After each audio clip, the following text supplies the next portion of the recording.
We all know of a garden that lives on only in our memory, one where we played or visited on a school field trip. Smart Gardening correspondent Greg Lacey visits San Marino, California, and learns about a dedicated group of gardeners preserving America's best, one garden at a time. This is a beautiful garden, a joy to visit year-round. But how long do you think it'll stay beautiful if the gardener gets injured, sick, or simply the passage of time makes pruning and weeding impossible? There is nothing more magical than a garden. And to preserve a big garden in the middle of lots of housing and tract housing, it becomes an oasis, a green oasis. Nancy Gosley Power is one of the Los Angeles representatives of the Garden Conservancy. Nancy, what exactly is the Garden Conservancy? The Garden Conservancy is an organization that saves very special gardens so that they won't be lost. Because of that garden, the Garden Conservancy got started. The Ruth Bancroft Garden in Walnut Creek, California, was the Garden Conservancy's first project. Last year, Smart Gardening correspondent Ann Jagger got a tour of the garden from Ruth Bancroft herself. She also got a few words of gardening wisdom.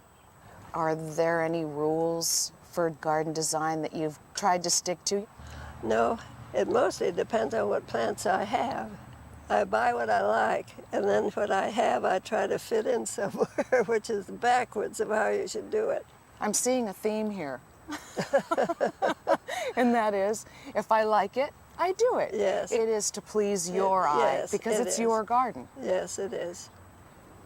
I'm aware of the Ruth Bancroft Garden in Walnut Creek. How did the Garden Conservancy give assistance to gardens such as that? Well, Mrs. Bancroft's garden, we provide the public part of it. In other words, we figure out when it should be open, and where to park the cars, and help with the sort of structure of making.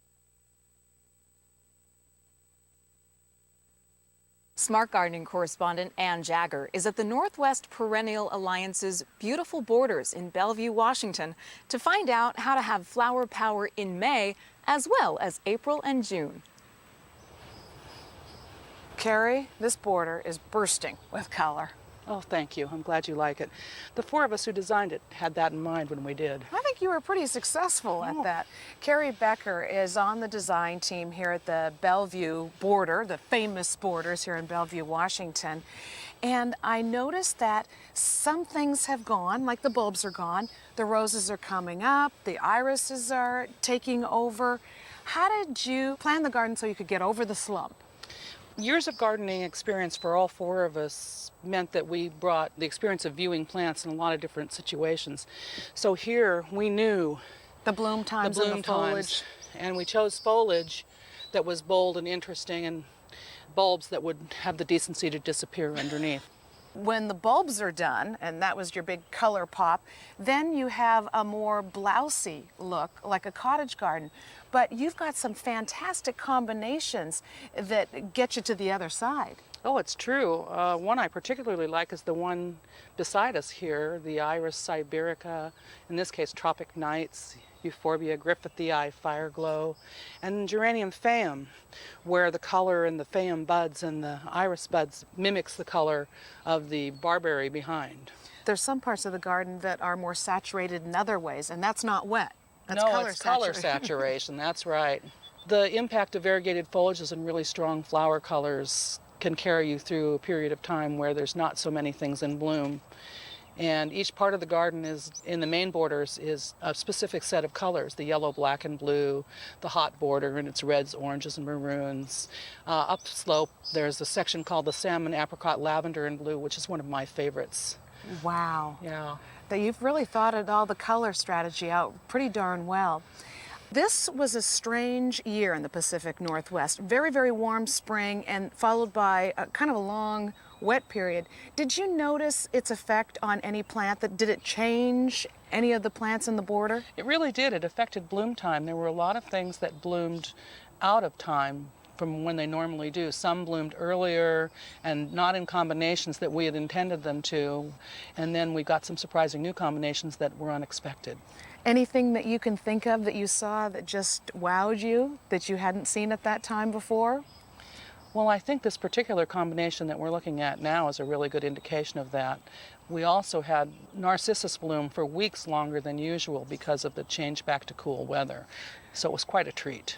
Well, Bob Lilly, your cohort on the design team, is just around the corner. I think I'll go meet up with him and learn more about that and how it affected the transition to plants. Thank you, Carrie. You're welcome. My pleasure. Hey, Bob, do you think everything is going to be early this year? Oh no, the summer perennials will be on time because they depend on the heat. So daylilies, usual plant blooming time, June. All right, well, that's good because your visitors will want to see Oh, yeah, everything and yeah. count on it being there. Yeah. What's your favorite part about working on this perennial bed? I know you love perennials. Well, we've been told this is the largest perennial border in America, the public garden at least, and I like that fact because it attracts a lot of people. We get a lot of volunteers who are interested in working on something this large. 22,000 square feet. It's a lot to take care of. In every garden, there comes a time when you need to edit. And I guess that's kind of a nice way of saying, you, out of here. How do you know when it's time? Well, when the thugs take over or the larger growing perennials take over, then it's definitely time to thin your daylilies, divide your irises. Those kinds of plants will take over in any garden, and you want to keep them under control. So how do you know when something gets to be too much? Because, you know, all of those plants can actually be very beautiful. Plants will start to dominate in your garden, and in a lot of gardens you don't want one thing dominating. You want to have several things in balance so that you have flower over a longer period of time. And then irises will just stop blooming when they get overpopulated, that's right? true, that's true. A great time to share with other people. Yes, volunteers always get a few divisions every time they come. Oh, there's got to be more benefits than just beauty to working in a botanical garden. And then they learn a lot about it, and we learn a lot because we always have folks asking us questions, and you have to learn to answer those questions, particularly if you're in the middle of the border and someone says, hey, you. Yeah. What's the question you get asked the most at the Bellevue Botanic Garden? We usually get asked the most about a plant that's got a variegated foliage or gold foliage. For many years, when we first planted it, the thing that was asked most about was the Lysismachia nummularia aurea, the golden moneywort. Everybody asked about that. So should we all have that in our garden? If you have a large garden, it does take over. It's one of those thugs you have to control. Most people end up having it in baskets. It's a nice basket plant, hangs down, yellow flowers. Doesn't bloom much on the ground, but blooms in baskets. And so it tends to take over, It does tend to take over. We now don't allow it to get more than 3 feet into the garden. or otherwise it'll get ahead of you. Way ahead of us, yes. Bob, thank you so much. I've really enjoyed seeing the border. It's great to have you here. Now, Monica Guzza gets a few great tips from Dr. Alan Armitage. This is Homestead Growers in Davidsonville, Maryland, one of the hosts of the Eastern Performance Trials. And Alan, there's almost a party atmosphere here. Tell me a little bit about the trials. I'm not really familiar with them. It is a big party, but the fact is that the trials are here in order that the retail garden centers can come and see what's new so they can offer them to the consumers and the home gardeners who come in the next spring. It's just a marvelous opportunity for people to see what's different and what's new.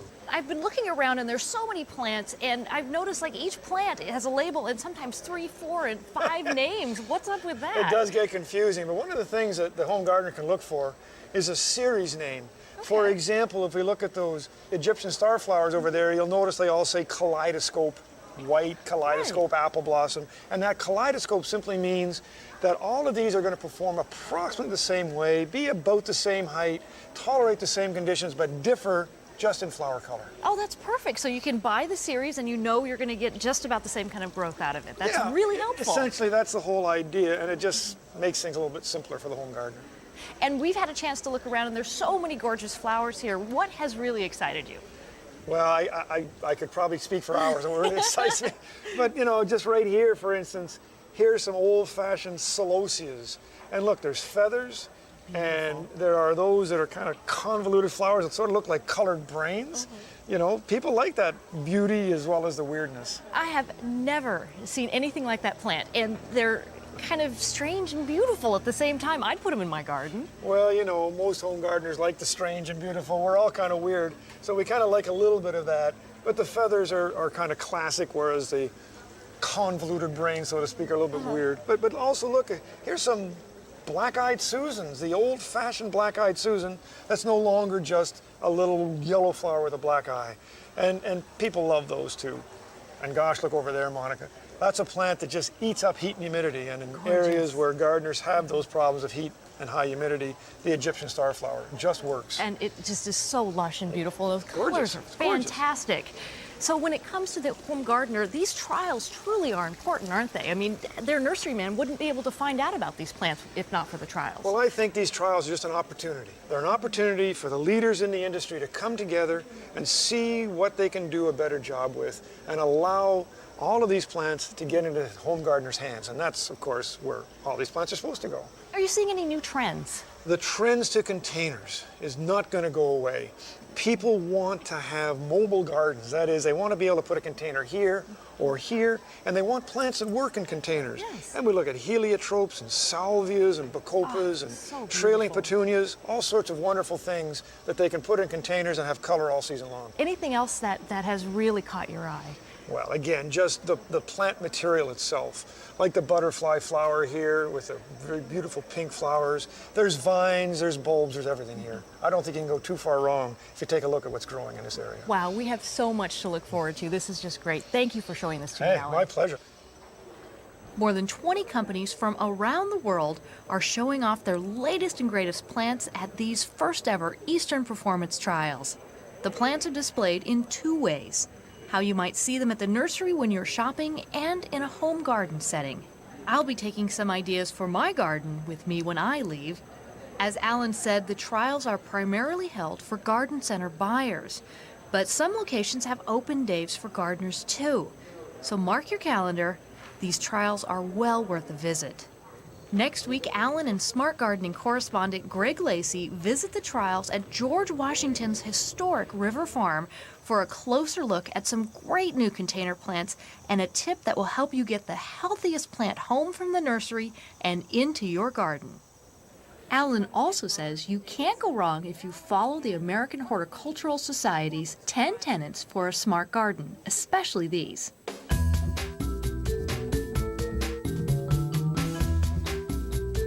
Pick the best plants, keep a garden journal, you'll need a place to keep track of all the new plants you're seeing, and have fun.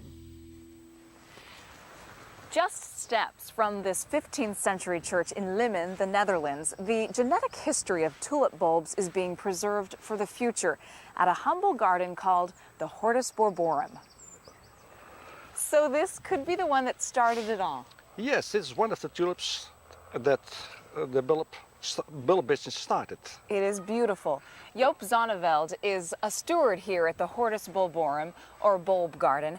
And Joop, this looks a lot different than the tulips I have in my yard. It's shorter, closer to the ground, and much smaller leaves.